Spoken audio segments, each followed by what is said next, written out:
ನಮಸ್ಕಾರ ಸ್ನೇಹಿತರೆ, ನಮ್ಮ ಮಧುರ ಸುದ್ದಿ ಚಾನಲ್ಗೆ ನಿಮಗೆ ಸ್ವಾಗತ. ನಾವು ನಿಮಗಾಗಿ ಕೃಷ್ಣ ಸಂದೇಶವನ್ನು ಒತ್ತು ತರುತ್ತಿದ್ದೇವೆ. ಇಂದಿನ ಕೃಷ್ಣ ಸಂದೇಶವನ್ನು ನೋಡುವ ಮೊದಲು ಯಾರೆಲ್ಲ ನಮ್ಮ ಚಾನಲನ್ನು ಹೊಸದಾಗಿ ವೀಕ್ಷಿಸುತ್ತಿದ್ದೀರಿ, ನಮ್ಮ ಚಾನಲನ್ನು ಸಬ್ಸ್ಕ್ರೈಬ್ ಮಾಡಿಕೊಳ್ಳಿ.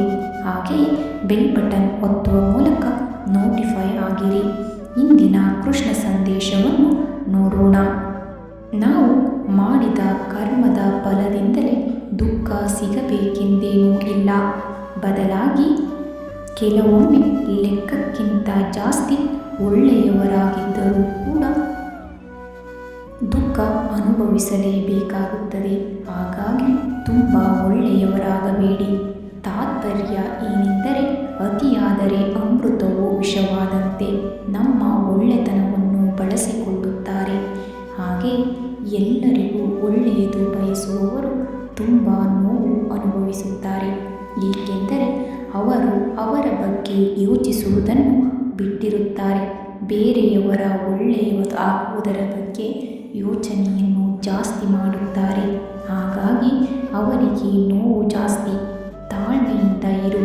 ನೀ ಪಡುತ್ತಿರುವ ಕಷ್ಟಕ್ಕೆ ಒಳ್ಳೆಯ ದಿನ ಬಂದೇ ಬರುತ್ತದೆ. ಹಾಗಾಗಿ ಮೂರ್ಖರ ತಪ್ಪನ್ನು ತಿದ್ದಲು ಹೋಗಬೇಡಿ.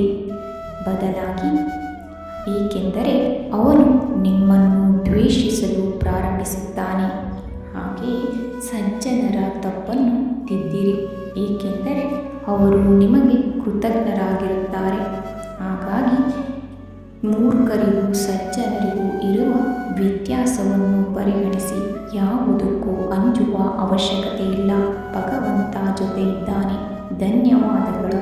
ನಮ್ಮ ಪ್ರಯತ್ನ ನಿಮಗೆ ಇಷ್ಟವಾಗಿದ್ದಲ್ಲಿ ನಮ್ಮ ವಿಡಿಯೋಗೆ ಒಂದು ಲೈಕ್ ನೀಡಿ.